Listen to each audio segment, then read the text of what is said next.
Bonjour à tous et à toutes. Alors aujourd'hui, on va parler de la paracha Kitavo et son lien entre autres avec la Chassidut et Chayelul. La semaine prochaine, c'est Chayelul, l'anniversaire du Baal Shem Tov, puis ensuite l'anniversaire du Admorazaken du Baal Hatanya, Shneur Zaman. Et en préparation donc à cette date, Chayelul, on va donc parler d'un concept, une idée dans la paracha, l'idée de Kitavo, venir de rentrer en Israël. Rentrer en Israël, quand la paracha nous le dit, Vaya Kitavo el Haaretz, quand tu vas rentrer en Israël. Et donc, la Torah nous dit, Rachid nous explique, basé sur Chazal, que Vaya Kitavo el Haaretz, quand il s'agit donc de rentrer en Israël, le pasuk nous parle donc de la mitzvah de Bikurim, c'est-à-dire qu'il fallait amener des fruits, les premiers fruits au Beth Amikdash, et l'idée c'était de remercier Hachem.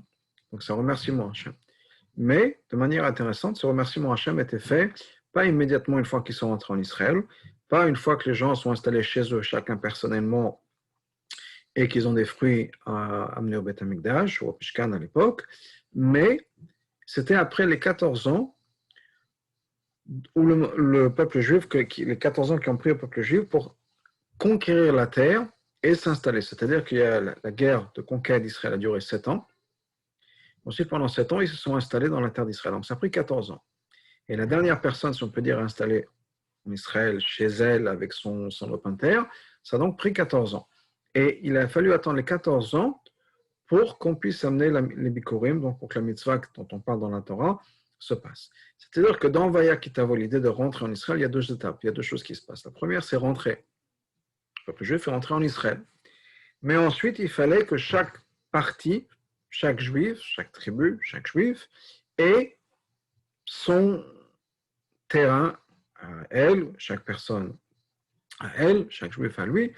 Et donc, c'est un deuxième niveau, si on peut dire, un deuxième concept dans Kitavo, qui est ce concept de chaque personne, de manière individuelle, a accès à sa terre. C'est-à-dire que de rentrer, il y a deux choses, il y a deux étapes. Une étape qui est une étape générale et une étape qui est individuelle, où on est là complètement plongé à 100%. Et ça nous explique le Rabbi, c'est lié aussi avec le développement de la Chassidut qui s'est passé en deux étapes. Première étape, c'est avec le Baal Shem Tov, qui a révélé ce qu'on appelle la Chassidut Klalit, la Chassidut générale. La deuxième étape, c'est avec la Chassidut Chabad, Rabbi Shneur Zalman, où on est rentré dans les détails de cet enseignement. Donc, ce n'est plus un enseignement qui est général, mais un enseignement qui est vraiment rentré dans les détails à chaque chose. Et c'est un point important, c'est une différence importante qui s'est faite, puisqu'il y a quand même une différence dans un enseignement qui est général et un enseignement qui est particulier. Quand on a un enseignement qui est général, il reste, si on peut dire, d'une manière superficielle. Un enseignement particulier rentre dans chaque détail, pénètre chaque détail, chaque aspect de la personne. Donc,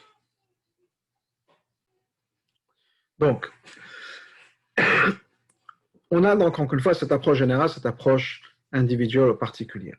Et c'est lié aussi à un enseignement, quelque chose qu'on nous dit au niveau des Rebbeim, au niveau du Baal Shem Tov, et la différence entre le Baal Shem Tov et l'Admorazaken, la Shneur Zaman, c'est que le Baal Shem Tov a montré un chemin général dans la Vodat Hashem.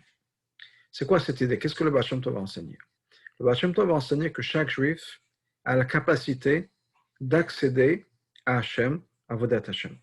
Chaque juif peut le faire. C'est quelque chose qui n'était pas évident à l'époque, puisque à l'époque, nous savons, d'après l'histoire, que c'était un peu compliqué, qu'il y avait certaines personnes qui disaient que pour avoir accès à la Vodat Hashem, pour avoir accès à Hashem, il faut être un grand Talmid Chacham, avoir étudié beaucoup de Torah. Et c'est quelque chose qui n'était pas nécessairement accessible à l'époque. Juste pour amener un peu de niveau d'historique, le Baal Shem Tov est né 50 ans après les pogroms de Tach et de Tat. Le Baal Shem Tov est né l'année Nachat, Taf Nun Chet, et donc c'était Nun 50 ans après les pogroms. Alors bien sûr, le Baal Shem Tov ne s'est pas révélé le moment où il est né. Donc, Baal Shem Tov, disons, à l'âge de 36 ans, a vraiment commencé à révéler la Chassidut. Donc, on est 86 ans après ces pogroms. Ces pogroms, il faut y penser un peu comme l'équivalent de la Shoah pour la communauté juive de cette époque. C'est-à-dire que ça a détruit les communautés. Qu'est-ce que ça veut dire qu'il détruit les communautés? Ça veut dire que l'infrastructure qui existait avant n'existe plus.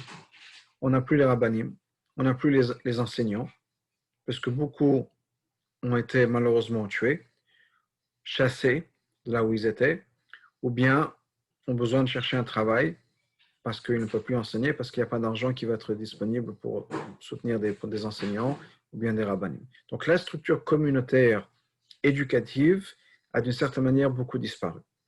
D'autre part, on a une génération qui soit n'ont pas de parents parce que les parents ont été tués, ou bien même s'ils ont des parents, les parents n'ont peut-être pas les moyens financiers de leur payer des enseignants, des professeurs, parce qu'ils ont perdu leurs biens, ils ont perdu ce qu'ils avaient, leur maison, etc. Donc ils ont tout recommencé tout à zéro. Et donc les enfants, beaucoup d'enfants, surtout dans les familles pauvres, n'ont pas eu accès à l'éducation. Les familles riches, elles pouvaient se permettre, par Hachem, d'enseigner leurs enfants. Une génération, deux générations, trois générations après, qu'est-ce qui se passe? Donc ces pogroms se passent donc l'année Tafret. Et donc c'était 1648, pour donner l'année de ces pogroms-là, dans l'année civile, 1648-1649. Ces pogroms se passent à ce moment-là, donc au milieu du XVIIe siècle, en Pologne, en Lituanie, en Ukraine. Et donc, les générations d'après, ces enfants qui sont nés sans éducation, bien sûr, n'ont pas pu éduquer leurs enfants. Ceux qui avaient de l'argent, qui ont réussi à un peu monter de niveau social et gagner un peu plus d'argent, ont pu prendre des professeurs pour leurs enfants, mais pas tous. Donc on a une deuxième génération, voire une troisième génération, qui va grandir sans presque aucune éducation juive, ou vraiment quelque chose de très minime. Donc on a une séparation dans la communauté juive de l'époque, dans cette région-là, où il y a des gens qui sont aisés et éduqués, qui sont quand même une minorité, et des gens pauvres et sans éducation juive. Sans éducation, et sans éducation juive en particulier. Et donc, ceux qui sont éduqués, qui ont étudié la Torah, etc., qui sont aussi riches, ont une certaine supériorité, si on peut dire, se sentent supérieurs, et pensent qu'effectivement, par la Torah, par l'éducation, ce qui est normal d'une certaine manière, par l'éducation, on a accès à Hachem, à Avodat Hachem. Mais ceux qui sont restés sans aucune éducation, il y en a qui ne savent pas lire, il y en a qui savent à peine le Aleph Bet, il y en a qui savent à peine lire quelques prières. Ils n'ont pas accès à l'étude de la Torah, ils n'ont pas accès à la prière, et donc ça devient compliqué. Qu'est-ce qu'on fait pour la prière tous les jours? Shabbat, les fêtes, sont donc encore une fois des générations sans aucune éducation juive. Comment est-ce qu'on est un bon juif? Comment est-ce qu'on peut faire la Torah et les mitzvot? Comment est-ce qu'on peut être rattaché avec Hachem si on ne sait pas lire, si on ne sait pas comment faire une mitzvah, si on ne sait pas comment conduire un seder, si on ne sait pas comment prier Shabbat à la synagogue? Donc ça devient très compliqué. Le Baal Shem Tov a enseigné à ces gens que même s'ils n'ont pas nécessairement l'éducation formelle nécessaire, ils ont quand même la capacité de se rattacher avec Hachem, par leur sincérité, par leurs efforts, etc. Donc le Baal Shem Tov a montré et enseigné que chaque juif a accès à Hachem, chaque juif peut servir de Dieu, éducation ou pas éducation, chaque juif a accès à Dieu. Donc c'est quelque chose qui était très encourageant, qui a réanimé la communauté juive, puisqu'encore une fois, tous ces gens-là se sentaient complètement mis à l'écart d'Avodat Hashem, se sentaient un peu morts, si on peut dire, dans le judaïsme, et le Baal Shem Tov est venu pour ramener une vie, une vitalité dans ce peuple juif, dans ce judaïsme de l'époque. Ça, c'est ce que le Baal Shem Tov a offert. Comment? Surtout avec l'aïmouna, puisqu'encore une fois, il n'y a pas nécessairement d'éducation, donc c'est surtout l'aïmouna. On a la foi en Dieu, et tout va bien se passer, Bezrat Hashem. On est sincère dans notre Avodat Hashem, on fait les prières comme on peut, etc. Par exemple, l'histoire du Baal Shem Tov. Il y avait un juif qui savait lire, lui, il savait lire l'hébreu, mais il ne savait pas ce qu'il fallait faire dans le Siddur. Et donc, il avait l'habitude tous les jours de lire tout le Siddur, du début jusqu'à la fin. Une fois le Baal Shem Tov l'a rencontré, il a vu ce qu'il faisait, et il lui a proposé de s'asseoir avec lui et de lui montrer les tfilot. Et donc, ils ont passé sur le Siddur. Et ils ont fait des petites notes, des post-it de nos jours, j'imagine, mais bon, donc un équivalent des notes, voilà, le lundi, le jeudi, voilà ce qu'on dit, le jour, ils cherchent le lien pour tel et tel jour, etc. Donc voilà ce qui s'est passé, voilà comment on fait ça. Et il y a eu toutes ces notes donc, qui sont mises en place. Un peu plus tard, le Baal Shem Tov a rencontré cette personne et il a dit alors comment ça se va la prière, comment se passe la prière du Rabbi. Honnêtement, j'ai plus de vie dans ma prière. C'est devenu tellement mécanique. Maintenant, je suis en train de faire attention, de ne pas faire d'erreurs et de bien lire le bon truc, le bonjour, etc. J'ai perdu tout l'enthousiasme, toute la vie que j'avais dans ma prière a disparu. Maintenant, ça devient quelque chose qui est, il faut que je fasse attention, bien ticker la bonne case. Et c'est plus une prière. Bachem te dit, c'est quoi? Continue à faire ce que tu faisais avant. Parce que ta sincérité, ton envie de parler avec Dieu, c'est quelque chose qui est beaucoup plus profond que l'aspect technique des choses. Parce que le Bachem va dire, donc chaque personne, malgré ses bêtises, on connaît bien sûr l'exemple de cet enfant, par exemple, qui, le jour de Yom Kippour, voulait prier à Dieu, il ne savait, la seule chose qu'il savait faire, c'est dire coucou. Ou bien cet autre enfant, la seule chose qu'il savait faire, c'est siffler. Pourquoi? Parce que dans leur sincérité, ils avaient accès à l'essence même de Hachem, et même si ce n'était pas exactement fait dans les règles, mais ce n'était pas grave. C'était le service de Hachem de la manière la plus pure possible. Donc ça, c'est une des choses qui était faite dans la Vodat Hachem. Comment exactement avoir un système mis en place, ça c'est venu plus tard. Un système, et je dis de manière systématique, comment servir Hachem, c'est venu avec la Chassidut Chabad, avec entre autres les enseignements du Rabbi Shlomo Zalman dans le Tanya, où là, on a développé, le Rabbi Zaken, Shlomo Zalman, a développé un système de manière organisée, comment servir Hachem. Qu'est-ce qu'il faut faire? Et c'est plus nécessairement basé sur l'aïmouna, c'est basé encore une fois avec une méthode, bien sûr une réflexion, des efforts, bien sûr l'aïmouna, etc. Mais il y a eu maintenant une méthode qui a été mise en place, où chaque personne peut plus ou moins ouvrir le livre, le Tanya par exemple, qui est le livre de base pour ça, et suivre cette méthode. Comme Rabbi Shlomo Zalman le dit dans son introduction du Tanya, avant l'introduction, dans la page de garde, que le Tanya, c'est quoi? C'est pour expliquer Bederch Aoucha ou Ktsara, comment servir Hachem. Comment est-ce qu'on est un avec Hachem? Ça veut dire quoi Aoucha ou Ktsara? Un chemin qui est long et court. Un chemin qui est long et court, c'est une référence à une Gemara. On nous raconte une histoire dans la Gemara. Il y avait un sage, Rabbi Shua ben Chanania, qui allait vers Jérusalem. Il arrive à un carrefour pas très loin de Jérusalem, il y a un carrefour. Et il n'est pas sûr de quelle route suivre. Il y a un enfant qui était là assis au carrefour. Et demande à cet enfant, quel est le chemin vers Jérusalem? Et cet enfant lui dit, il y a deux chemins. Il y a un chemin qui est court et long, il y a un chemin qui est long et court. M. Ben Hanan, il n'a pas trop mis d'intérêt, si on peut dire, dans la réponse de cet enfant-là. Et il se dit, ok, court et long, ça commence par court, ça doit être le chemin le plus court, je vais prendre ce chemin. Donc il prend le chemin qui était court, et effectivement, très, très rapidement, il se trouve devant la muraille de Jérusalem. Mais pour arriver à Jérusalem, d'abord, il fait face à la muraille, et deuxièmement, il y a des jardins qui sont là. Entre chaque jardin, il y a un petit muret, une petite barrière, etc. Donc il y a des barrières, il y a des jardins, puis il va arriver même que devant la muraille de Jérusalem. Donc, ce n'est pas vraiment ce qui l'intéressait. Il rebrousse chemin. Cet enfant était toujours là au carrefour. Il dit, mais pourquoi tu m'as dit que c'était le chemin court? Ça ne sert à rien. Il dit, je ne t'ai pas dit que c'était le chemin court, j'ai dit que c'était le chemin qui était court et long. Parce qu'effectivement, c'est court. Au niveau kilométrage, tu vas arriver très rapidement à Jérusalem. Mais pour arriver à rentrer à Jérusalem, ça va prendre longtemps. L'autre chemin est long, mais court. Long, pourquoi? Parce qu'au niveau kilométrage, ça va prendre longtemps. Mais c'est une route pavée qui va t'amener devant la porte de Jérusalem. Et donc, c'est le chemin le plus court. Et ça, le dit Rabbi Shlomo Zalman, le Tanya, c'est quoi? C'est la route qui est longue et courte. C'est un chemin qui est long, un chemin qui va prendre du temps, des efforts, mais c'est court parce qu'il y a une méthode. Donc, la Chassidut Chabad nous donne, si on peut dire, cette méthode, comment servir Hachem. À l'opposé, ou au-delà, je ne vais pas dire à l'opposé, mais au-delà des enseignements de Baal Shem Tov, qui est que chaque juif peut servir Hachem, Rabbi Shlomo Zalman nous montre comment est-ce que chaque juif peut servir Hachem. Donc c'est un chemin, un derrière, une méthode, comme je disais, pour servir Hachem. Qu'est-ce qui se passe quand on a cette méthode?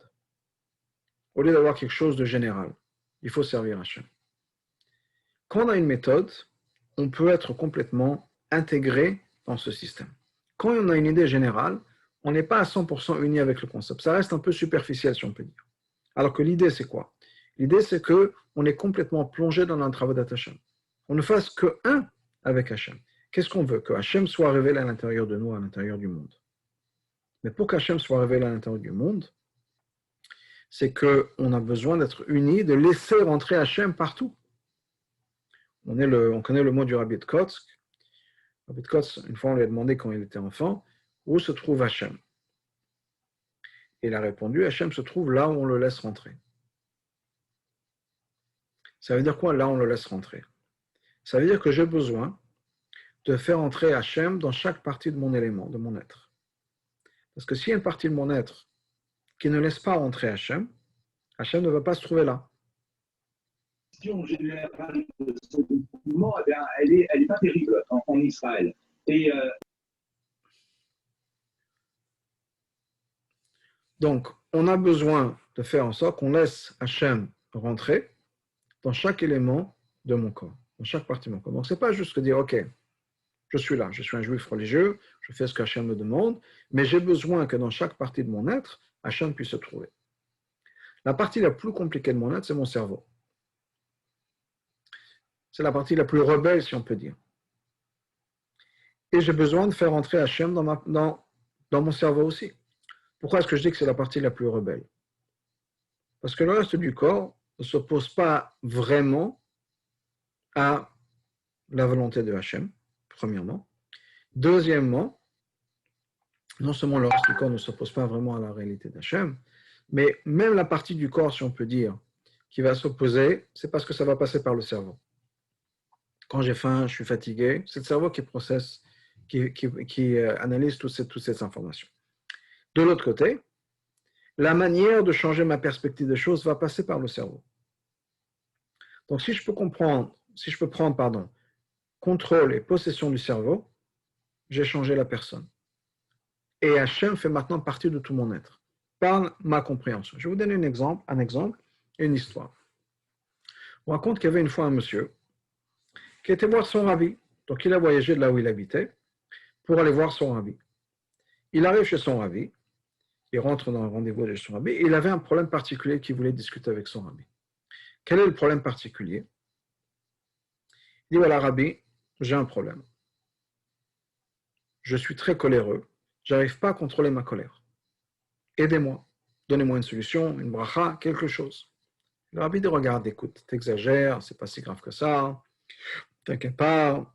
Et ce monsieur, il dit à son rabbi, pas du tout, ça me pourrit la vie, vous comprenez pas, rabbi. Je me dispute avec ma femme, je me dispute au travail, personne ne veut travailler avec moi, mes ouvriers ne sont pas contents, je me dispute à la maison, mes enfants ne veulent pas me parler, ça me pourrit la vie. Aidez-moi. Et le rabbi qui refuse de certaine manière de lire en disant, écoute, c'est pas grave, c'est n'importe quoi, t'inquiète pas, c'est pas si important que c'est pas si grave que ça. Mais d'une manière ou d'une autre, alors que ce monsieur insiste, et les rabbis, vous ne comprenez pas, ma vie est un cauchemar, c'est une horreur, etc. Cette colère que j'ai, à chaque fois je me mets en colère pour un rien, ça me pourrit la vie, aidez-moi. Et le rabbi qui, d'une certaine manière, refuse de l'aider. Il dit non, c'est pas si grave que ça, t'inquiète pas, mais au bout du compte, ne l'aide pas. Bon, ce monsieur sort de son rendez-vous avec le rabbi très, très déçu, très, très vraiment déçu, blessé. Dès qu'il sort de son rendez-vous, le rabbi appelle le président de la synagogue. Il appelle le président et dit regarde. Le président rentre dans le rendez-vous chez le rabbi. Et le rabbi dit regarde, monsieur Untel, on va l'appeler Moshe. Moshe est là, il est venu. Et il va certainement rester pour Shabbat. J'aimerais que ce Shabbat, à l'opposé de ce qui se passe d'habitude, on ne donne pas d'honneur à ce Moshe. Qu'est-ce qui se passe? Moshe, c'est quelqu'un de très riche. Et à chaque fois qu'il venait, on lui donnait maftir, qui était une montée très heureuse, un grand kavod, un grand honneur. Et bien sûr, Moshe, quand il est là, quand on reçoit la maftir, il laisse un bon don à la synagogue. Et le rabbi dit au président de la synagogue, il dit, regarde, cette semaine, quand Moshe va venir à la synagogue, il sera là pour Shabbat, on ne lui donne pas l'haftara, pas maftir. Le président, il est un peu ennuyé parce que Moshe, effectivement, a un problème de colère. Et si Moshe ne va pas recevoir le maftir, il va se mettre en colère. Et ça va être une scène à la synagogue pas possible. Parce qu'il y a un problème de colère. Il va se mettre à crier, à hurler, ça va être un scandale à la synagogue, mais comment on fait une chose pareille, etc. Et le président essaie de demander au rabbi, de convaincre le rabbi, s'il pouvait, rabbi, ne me faites pas ça. C'est pas possible. Le rabbi dit non, pas de maftir pour lui. Non seulement ça, d'ailleurs, rajoute le rabbi, d'habitude, on donne à un enfant d'habiller la Torah, Glila, habiller la Torah, c'est un enfant qu'on appelle. Ben, cette semaine, tu vas appeler Moshe. Donc, non seulement il ne va pas recevoir l'Haftarah, on va lui donner ce qu'on donne au petit gosse, ce qui veut dire, dans notre mot, on va l'insulter devant tout le monde, devant toute la synagogue, on va lui faire honte. Alors, le président, il s'est dit, monsieur le rabbi, aidez-moi, c'est pas possible, on ne peut pas faire une chose pareille, vous n'allez pas savoir ce qui va se passer, ça va être la catastrophe, ça va être le balagan dans la synagogue, et bien sûr, on peut oublier le don qu'il va faire. Le rabbi dit, écoute-moi, fais-moi confiance. Bon. Le président sort du rendez-vous avec son rabbi, et il ne sait plus quoi faire. Et comment il va gérer cette histoire? Il réfléchit, bon, c'est le début de la semaine, il réfléchit. Qu'est-ce qu'il peut faire? Comment arranger le coup? Il a réfléchi toute la semaine jusqu'à vendredi, il n'a pas trouvé de solution. Arrivé vendredi, la seule solution qu'il a pour éviter le scandale au milieu de la synagogue, au milieu de l'office Shabbat matin, c'est de prévenir Moshe que Shabbat, il n'aura pas maftir. Donc il va voir Moshe là où il est, dans son hôtel. Moshe, voilà, il faut qu'on parle. Il dit, voilà, demain c'est Shabbat. Il dit, oui, bien sûr, demain c'est Shabbat. J'espère bien que vous allez me donner maftir. Le président qui dit, justement, non. Il dit, quoi? Mais c'est quoi cette histoire? Il se met en colère. Et il dit, mais pourquoi vous faites ça? Et il dit, écoutez, non seulement on ne va pas vous donner maftir, mais je vous préviens en avance qu'au lieu d'appeler un enfant pour habiller la Torah, c'est à vous qu'on va demander d'habiller la Torah. Et il se perd dans une tirade, il dit, mais comment vous faites une chose pareille? Quelle horreur, quelle honte, c'est ça une synagogue, c'est ça le rabbi, qu'est-ce qui se passe? Et vous pouvez oublier le don. Et il est parti pendant 10 minutes à se mettre à crier sur le président. Jusqu'à qu'après 10 minutes, il dit, mais pourquoi vous me faites ça? Et le président saisit l'occasion en disant, écoutez, je ne sais pas pourquoi, mais ordre du rabbi. C'est tout ce que je peux vous dire. Et là, Moshe se calme instantanément. Il dit, ordre du rabbi, ordre du rabbi. Bon, je suis sûr que le rabbi, il a des raisons spirituelles pour lesquelles il voit ça. Il n'y a pas de souci. Il se calme sur le champ. Arrive Shabbat matin. Tout le monde, Moshe arrive à la synagogue. Tout le monde sait très bien que quand Moshe est à la synagogue, c'est lui qui reçoit un maftir. Et arrive le moment d'appeler la personne pour maftir. Et bien sûr, ce n'est pas Moshe qu'on appelle. Alors, tout le monde se regarde dans la synagogue, tout le monde regarde Moshe, qu'est-ce qui va se passer? Parce que, bon, tout le monde sait très bien que Moshe a un problème de colère. Et Moshe, il est serein, calme, sourire aux lèvres, comme si rien ne passait, personne ne comprend ce qui se passe. Bon. On finit maftir, Akbar, Glila, au lieu d'appeler un enfant, on appelle Moshe pour habiller le Sefer Torah. Moshe avance vers la bima, tout heureux, encore une fois, content, le sourire aux lèvres, il n'y a pas de souci, il habille la Torah, il repart à sa place, pas un mot, pas une remarque, pas une réflexion, personne ne comprend ce qui s'est passé. Comment Moshe, le coléreux, accepte une insulte pareille devant tout le monde? Bon. Shabbat se finit, tout va bien, Baruch Hashem, le président souffle, il dit Baruch Hashem, j'ai eu cette idée-là. Dimanche matin, Moshe va rentrer chez lui à la maison, et avant de repartir en route, reprendre la route, il rentre chez le rabbi pour dire au revoir. Bon. Ils se disent ce qu'ils disent, le rabbi lui donne une bracha, et avant de sortir, le rabbi dit à Moshe, pas juste par curiosité, tu m'as parlé, avant de rentrer la semaine dernière, tu m'as parlé de ton problème de colère. Oui, rabbi. Shabbat, j'ai vu qu'on n'a pas été très gentil avec toi, et malgré tout, tu t'es pas mis en colère. Donc, c'est quoi ton histoire avec la colère? Moshe qui répond, rabbi, vous n'allez pas me la faire quand même. Je sais très bien que c'est vous qui avez planifié tout ça. Pourquoi est-ce que je vais me mettre en colère? C'était votre plan. Et le rabbi l'a expliqué, il dit, voilà, tu as tout compris. À partir du moment où tu sais qu'il y a un plan, pas besoin de se mettre en colère. Et sache que dans la vie, tout est le plan de Hachem. Donc à chaque fois que tu veux te mettre en colère, il y a ta femme qui t'a fait quelque chose, il y a tes enfants qui disent quelque chose, au travail, un ouvrier qui dit quelque chose. Prends conscience que c'est le plan de Hachem. Et on ne se met plus en colère. Donc de savoir qu'il y a un plan, D'avoir cette émouna, c'est quelque chose qui change la vie d'une personne. Donc, quand le Baal Shem Tov est venu et qui nous a dit, on peut faire confiance à Dieu. Il faut avoir la émouna. Soyons rattachés à Dieu, même si on ne comprend pas tous les détails, mais le fait qu'on vive avec la émouna, c'est quelque chose qui va nous reconnecter avec Dieu. Il a ramené une vitalité, il a changé la vie de cette personne, il a changé la vie du judaïsme. C'est pour ça qu'on dit que le Baal Shem Tov, le nom du Baal Shem Tov, c'était Israël, parce que quand il y a quelqu'un qui est évanoui, on dit son nom. On appelle cette personne par son nom pour qu'elle revienne à elle. Donc, le peuple juif était d'une certaine manière évanoui, et Hachem a dit Israël, qui est le nom du peuple juif, pour réveiller ce peuple-là. Donc, vient le Baal Shem Tov, il a réveillé le peuple juif, réanimé le peuple juif, lui a infusé une vie et une vitalité qui fait que maintenant, on est de retour. Mais, encore une fois, comme j'ai dit tout à l'heure, la vie, ça ne s'arrête pas là. La vie, ce n'est pas juste quelque chose qui est général, ça rentre aussi dans les détails. Et la vie, ça doit être dans tous les membres du corps, dans chaque partie du corps. Donc, de se dire qu'il y a un plan, on a l'aïmouna, c'est le début, c'est le point de départ. Mais ça ne suffit pas. Parce qu'il faut que chaque partie de mon être comprenne quel est le plan, qu'est-ce que je suis censé faire, etc. Et en particulier, ma tête, mon cerveau, qui soit en accord avec la volonté de Dieu. Et pour ça, j'ai besoin d'avoir des choses que je puisse comprendre. De la même manière que dans la vie, ce n'est pas juste d'être en vie de manière générale. Ce n'est pas juste de pouvoir respirer. C'est que les yeux puissent voir, c'est que les oreilles puissent entendre, c'est que la bouche puisse parler, c'est que les pieds puissent marcher, que les mains puissent faire ce qu'elles ont besoin de faire. Donc on a besoin que chaque partie du corps soit impliquée dans cette vie-là. Chaque partie du corps reçoit ce qu'elle a besoin de recevoir. La même chose dans la Torah, la même chose dans notre relation avec Hachem. Ce n'est pas juste, je suis là avec Hachem. Mais si mes mains ne sont pas en accord avec ce que Hachem demande, si mes pieds ne sont pas en accord avec ce que Hachem demande, si mes yeux ne sont pas en accord avec ce que Hachem me demande, ou bien si ma tête n'est pas en accord avec ce que Hachem me demande. Pourquoi? Parce que je ne comprends pas. Certaines choses, je ne comprends pas. Ou bien certaines choses, je suis, si on peut dire, à côté. Oui, j'accepte. Pourquoi est-ce que j'accepte? Je ne sais pas, j'accepte. On m'a dit qu'il faut accepter Hachem, on m'a dit qu'il faut accepter la Torah, j'accepte. Ah, dans ma tête, il y a des choses qui n'ont aucun sens, il y a des choses qui sont contraires. Effectivement. Donc, si je ne comprends pas, bien sûr, on est des êtres humains limités, on ne peut pas comprendre Hachem. Hachem est infini. Le concept d'infini, déjà, on ne peut pas comprendre. On a du mal à imaginer l'infini. Pour beaucoup, l'infini, c'est énorme, c'est beaucoup. C'est des milliards de milliards de milliards de milliards, mais ce n'est pas l'infini. Ça n'a rien à voir avec l'infini.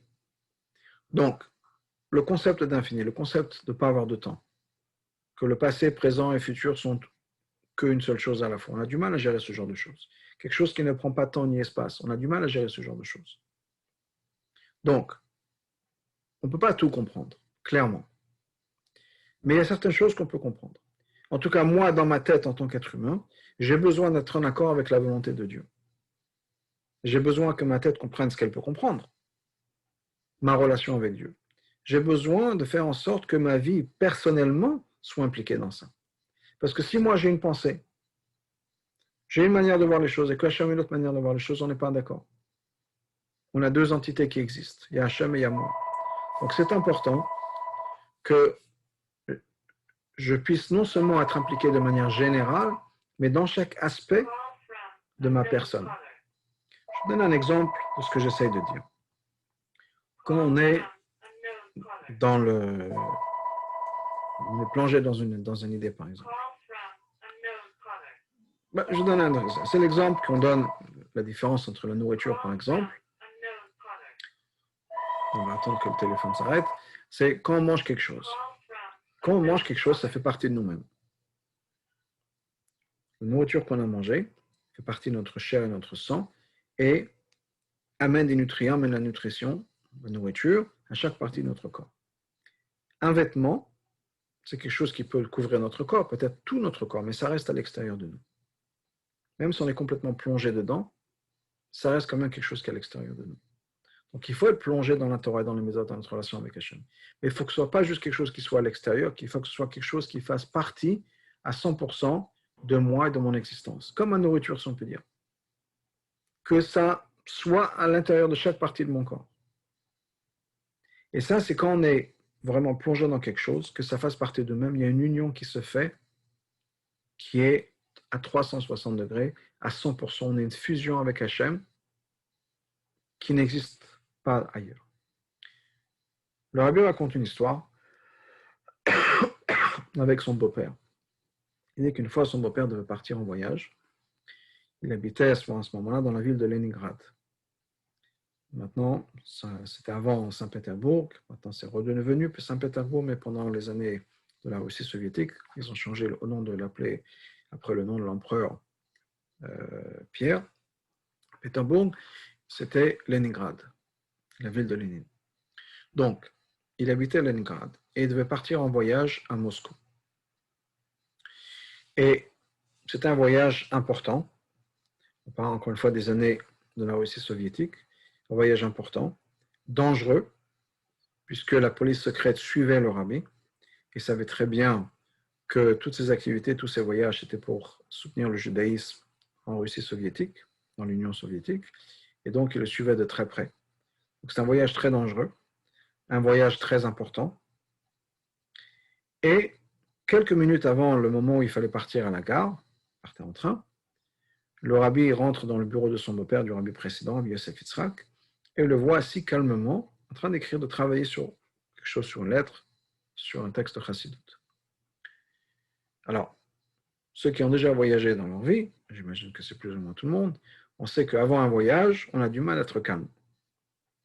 Et des fois, on peut s'asseoir sur les valises, on est prêt 10 minutes à l'avance, on attend le moment d'appeler le taxi ou de prendre qu'on vienne nous chercher, parce qu'on va être prêt à l'heure, etc. On ne veut pas rater l'avion, on ne veut pas rater le train. Donc, on préfère être prêt à l'avance. Si on n'est pas prêt à l'avance, alors c'est encore plus le chantier. On est en train de courir, on est énervé. Est-ce que tu apprécies? Est-ce que tu apprécies ça? Etc.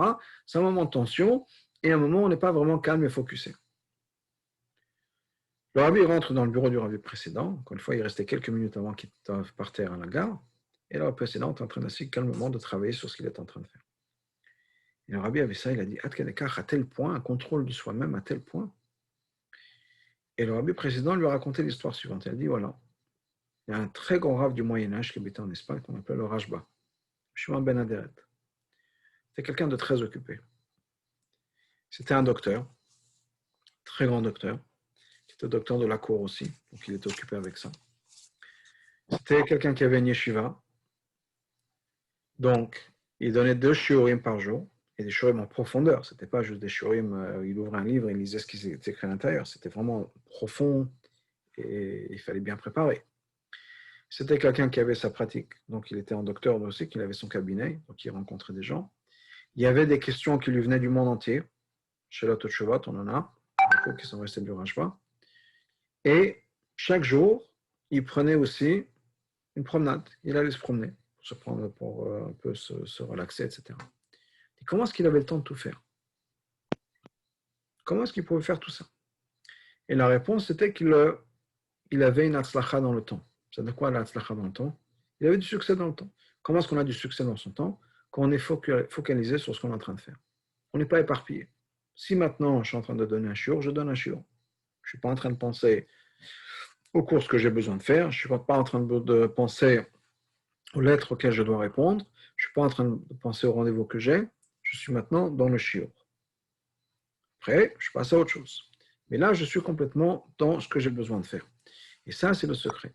Donc, il a continué en disant que un pnimi, quelqu'un qui est focalisé sur quelque chose, quand on est dans quelque chose, on est complètement dedans. Donc maintenant, je suis en train de travailler. Dans 3 minutes, il faudra partir à la gare, mais c'est dans 3 minutes. Si je suis en train de penser que je dois partir à la gare pendant que je suis en train de travailler sur autre chose, je vais être complètement perdu. Donc, je dois rester focalisé sur ce que je suis en train de faire. Ça veut dire quoi? Ça veut dire qu'on est complètement dans ce qu'on est en train de faire. On ne peut pas s'éparpiller. Bon exemple de ça, j'ai ma petite fille qui est en train de frapper à la porte un instant. What? Give me a shear. Oh, good, I see you. But now I can't talk now. Bon, revenons, désolé de ça, de cette interruption. Donc, quand on est dans quelque chose, on est complètement dedans, pas un peu partout. De l'autre côté, quand il y a un enfant juif qui frappe à la porte, on a besoin de répondre aussi. Et une petite histoire, il y avait le Rabbi Shneur Zaman de Liadi, donc le premier rabbi de Chabad. pendant un certain moment, une certaine époque, habitait à l'étage au-dessus de son fils, Rabbi Dovber, qui plus tard est devenu le deuxième Rabbi de Chabad. Et donc, ils habitaient dans la même maison. Rabbi Shneur Zalman était à l'étage supérieur et Rabbi Dovber au rez-de-chaussée. Rabbi Dovber avait un bébé à cette époque-là. Et une fois, le bébé tombait de son berceau. Rabbi Dovber était tellement plongé dans son étude qu'il n'a pas fait attention. Il n'a pas entendu le bébé qui était tombé et le bébé qui pleurait. Son père, qui était à l'étage d'en haut, a entendu, il est descendu, il a pris le bébé, il l'a calmé, il l'a remis dans le berceau. Un peu plus tard, Rabbi Shneur Zalman dit à son fils, c'est très bien d'être plongé dans son étude, il ne faut jamais être trop plongé jusqu'au point où on n'entend pas le pleur d'un enfant juif. Il faut toujours être à l'écoute du pleur d'un enfant juif. Donc on ne peut pas trop s'être focalisé sur soi-même, il faut rester à l'écoute des enfants. En tout cas, pour revenir donc à notre shiur, ce que je dis, c'est donc on a besoin d'être complètement plongé. Pour être complètement plongé à 100%, j'ai besoin que ce soit quelque chose qui me parle à 100%. Parce que si c'est quelque chose qui ne me parle pas à 100%, je ne peux pas être à 100% dedans. Je peux être impliqué dedans, mais pas à 100%. Parce qu'il y a une partie de moi-même qui n'est pas impliquée. C'est la différence en quelque chose qu'on fait où on est vraiment complètement dedans et des choses auxquelles on n'est pas à 100% dedans. Par exemple, il y a des choses auxquelles on ne s'associe pas. Pas à 100%. Quand on fait quelque chose qui ne nous parle pas, alors on a besoin de le faire. Ça peut être au travail des fois. Okay? Des fois, on a besoin de faire des choses au travail qui nous intéressent pas. C'est pas ce que je voulais faire. Moi, j'ai ouvert une pâtisserie parce que j'aime bien faire la cuisine et faire les comptes, c'est vraiment pas mon truc. Et quand je le fais, mais je suis pas vraiment à 100% dedans parce que je suis pas comptable, parce que les chiffres, c'est pas quelque chose qui m'intéresse. Moi, la raison pour laquelle je vais vers ma pâtisserie, parce que j'aime bien faire des gâteaux. Et donc, il y a des choses que je suis obligé de faire, ça fait partie du business, mais c'est pas là où je me trouve à 100%. Parce que c'est pas quelque chose qui me parle. Si ça me parle, je me trouve à 100% dedans. Dans le sens inverse, si je suis à 100% dans quelque chose, c'est que c'est quelque chose qui me parle. Donc, ce que Rabbi Shneur Zalman vient nous enseigner, ce que Rabbi Shneur Zalman nous rajoute dans la Chassidut, c'est qu'on a la possibilité d'avoir quelque chose qui nous parle à 100%. D'être complètement plongé corps et âme, mais toutes les parties de notre corps et toutes les parties de notre âme dans notre relation avec Dieu. Alors qu'avant, avec le Baal Shem Tov, même si la relation était là, et on était complètement plongé dedans, mais ce n'était pas de l'intérieur 100%. Pour donner l'exemple, ça peut être quelqu'un qui va partir au mikvé. On peut être dans le mikvé complètement plongé. D'ailleurs, on a besoin d'être plongé dans le mikvé. Parce que s'il y a un cheveu qui n'est pas plongé dans le mikvé ne compte pas. Donc on a besoin d'être à 100%. Mais je peux être dans le mikvé, ma tête est ailleurs. Je peux être plongé, complètement immersé dans le mikvé, et je pense à quelque chose d'autre. Donc c'est vrai que mon corps est complètement à l'intérieur, mais il y a une partie de moi qui reste à l'extérieur. Et ça, d'une certaine manière, c'est l'enseignement du Baal Shem Tov, c'est-à-dire qu'on est complètement plongé dedans. C'est comme le mikvé, je suis complètement dedans. Est-il possible que ma tête soit ailleurs? C'est possible. Ce que Rabbi Shneur Zalman a rajouté, c'est que même ma tête soit dans le mikvé, si on peut dire. Que je suis complètement, encore une fois, au niveau intellectuel, c'est pas qu'on peut pas mettre le cerveau dans l'eau, mais au niveau intellectuel, je suis présent dans ce que je suis en train de faire. Et pour ça, il faut que je puisse vraiment m'y associer à 100%. Donc pour m'y associer, j'ai besoin de comprendre. C'est la seule manière que mon cerveau puisse y être. Donc Rabbi Shneur Zalman nous a rajouté cette idée-là, que non seulement on peut servir Hachem, mais comment servir Hachem. Il nous a donné les outils pour nous expliquer comment servir Hachem. Et quand on a les outils, ça veut dire que maintenant, chaque partie de moi-même, c'est peut-être pas aussi puissant que le mikvé, c'est peut-être pas aussi puissant que chaque chose, c'est peut-être pas aussi puissant, comme je disais, d'être en vie. D'être en vie, c'est la meilleure des choses. Alors après, c'est vrai que d'être en vie, c'est important, mais après, on veut que les pieds puissent marcher, les mains puissent marcher, etc. Donc, on veut vraiment profiter à 100% de l'expérience. Quand, par exemple, on achète un nouveau téléphone, et qu'il y a plein de choses qu'on peut faire avec ce téléphone, mais on ne sait pas vraiment, alors qu'on s'en sert de manière minime. Je fais des appels, je fais des textes, mais il y a plein d'autres choses que je peux faire avec son téléphone, mais ça reste un peu à l'étranger de moi, parce que je ne comprends pas tout. Quand on a toutes les instructions et on sait quoi faire, etc., maintenant, je maîtrise à 100%, et c'est quelque chose qui fait partie de moi, je peux profiter à 100% de la même chose. Et la même chose au niveau de la Torah. Il y a la Torah de manière générale, qui est ma relation avec Hachem. Qu'est-ce que ça veut me dire? On parle, on étudie la Torah, on comprend, etc. Mais il faut que ça rentre dans les détails aussi. Et la Chassidut, c'est la vie de la Torah. C'est la Neshama de la Torah. Donc on veut que cette Neshama de la Torah ne soit pas juste de manière superficielle, on est en vie, c'est tout. Non, ça ne suffit pas d'être en vie, c'est tout. On va être en vie dans tous les détails, parce que tous les détails sont importants puisqu'il s'agit de ma relation avec Hachem. Comme dans un couple, par exemple. Dans un couple, on ne peut pas juste vivre avec quelqu'un en disant, ok, je suis un homme, tu es une femme, on vit ensemble, et puis c'est comme ça. On veut connaître toute la personne. On devrait être curieux. Qu'est-ce que tu aimes? Qu'est-ce que tu n'aimes pas? Qu'est-ce qui te fait plaisir? Qu'est-ce qui ne te fait pas plaisir? C'est pas juste, ok, on est ensemble, on vit ensemble quand on est marié, c'est tout. On veut connaître la personne de la manière la plus intime, profonde. Dans tous les petits détails. Et on découvre peut-être un détail après 10 ans, 20 ans, on dit, ah, mais pourquoi tu ne m'as pas dit avant? C'est important. Oui, c'est important, pas parce que le détail est important, parce que c'est un détail qui te concerne. Et donc, tout ce qui te concerne est important pour moi. Donc, c'est important pour moi de savoir qu'effectivement, tu aimes les petits pois, mais uniquement quand ils sont faits de telle et telle manière. Et si les petits pois sont faits de la autre manière, je ne t'aime pas. Bon, c'est important pour moi de le savoir. Parce que c'est te connaître.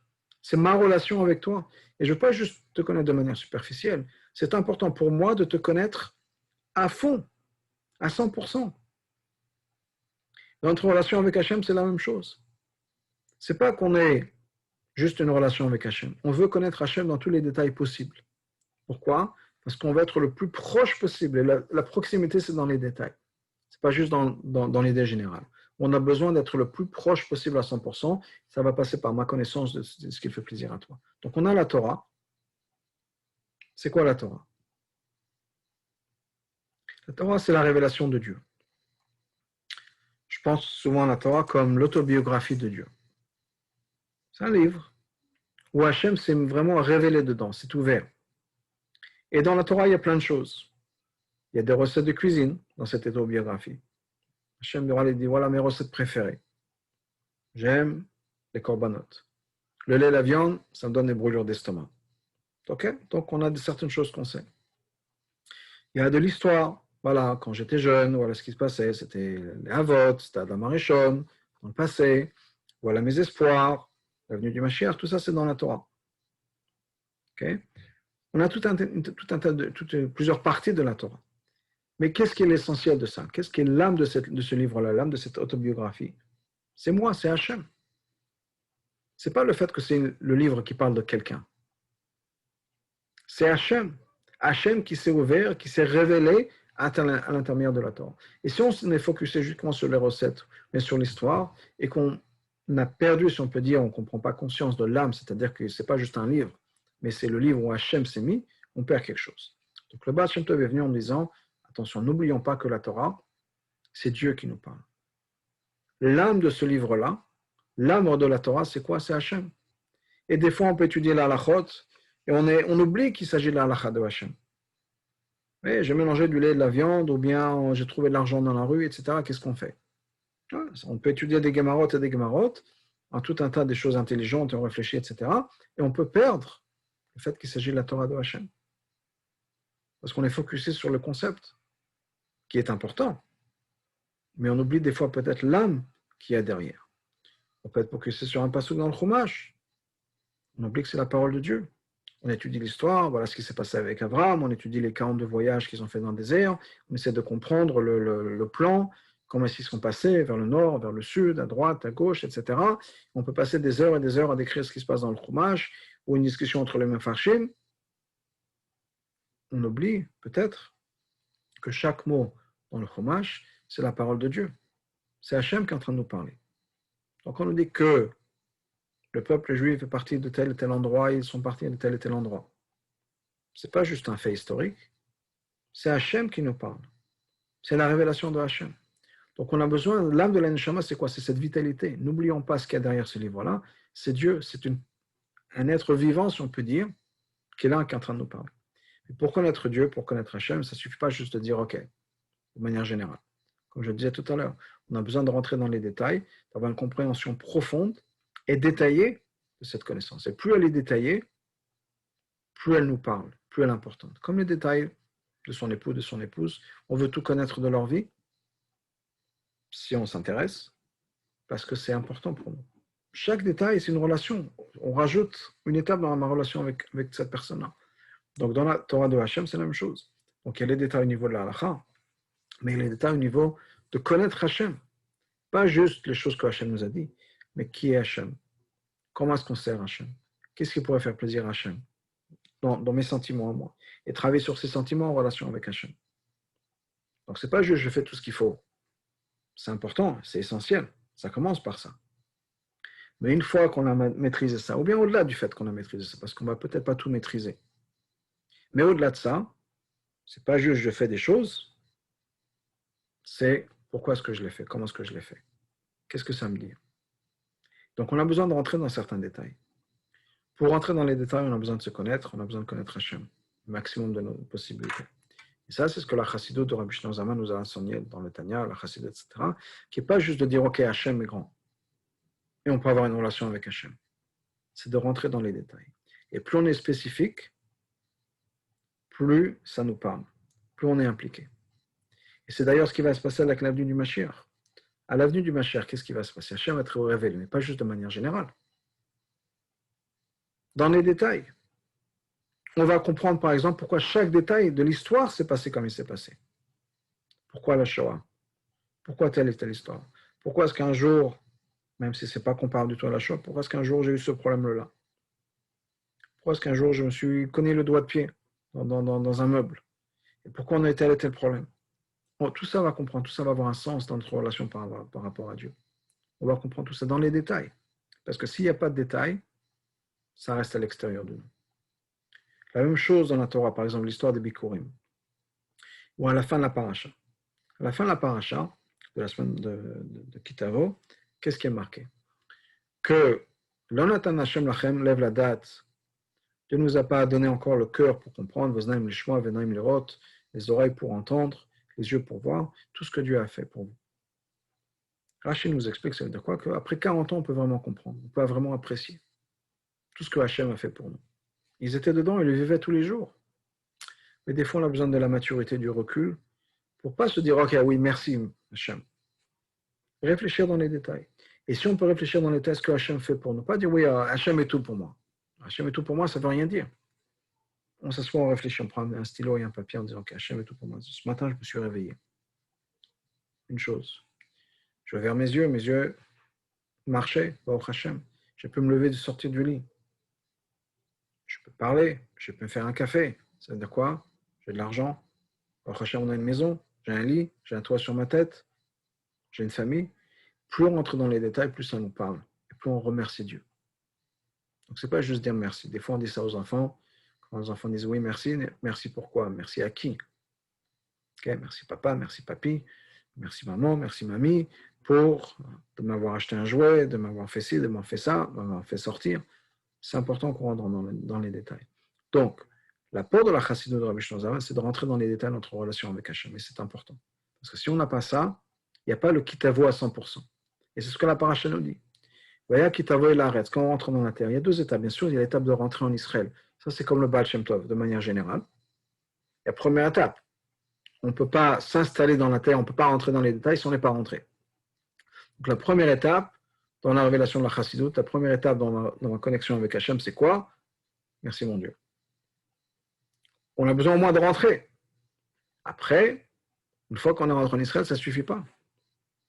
Chaque tribu a eu besoin de prendre son territoire. Chaque famille a eu besoin de prendre son territoire. Chaque personne a eu besoin de prendre son territoire. C'est-à-dire que chaque enfant a eu besoin d'avoir sa chambre ou sa pièce et son lit avec ses jouets. Et là, on est installé.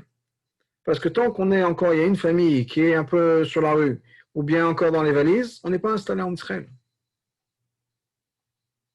Parce qu'être installé, ça veut dire qu'effectivement, on a tout fait, on est rentré dans tous les détails. On a ouvert ses valises, on les a mises de côté, on a accroché les rideaux aux fenêtres.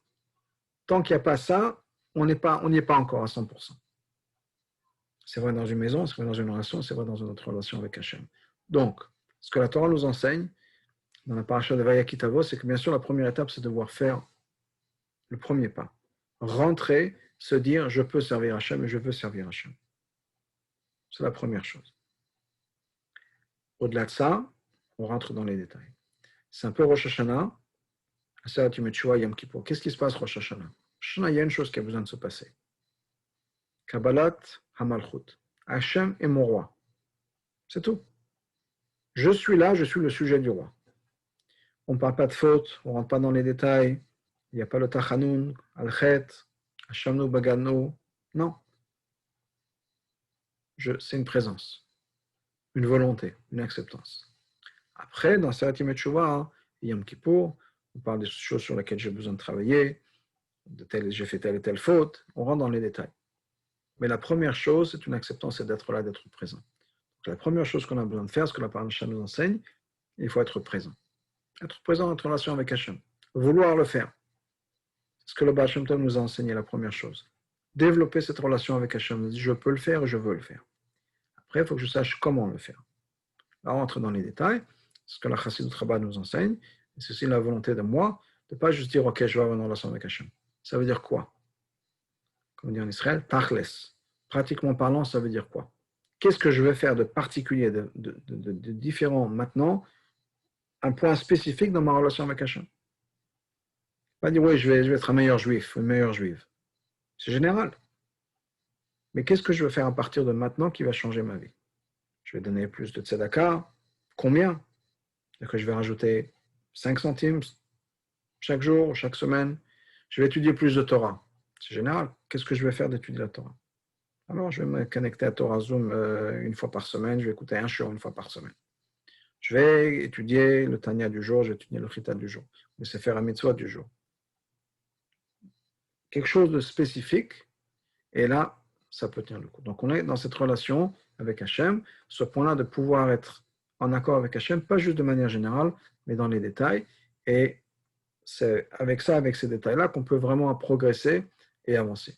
Dieu fasse qu'on est tous Ktiva V'Chatima Tova une bonne année, pas juste de manière générale, mais dans tous les détails, dans tous les aspects, dans la parnassa, dans la santé, dans la joie des enfants, dans tous les aspects dont on a besoin, qu'on ait tous une très bonne année et plein de bonnes choses. S'il y a des gens qui veulent poser des questions, ouvrez vos micros et c'est le moment.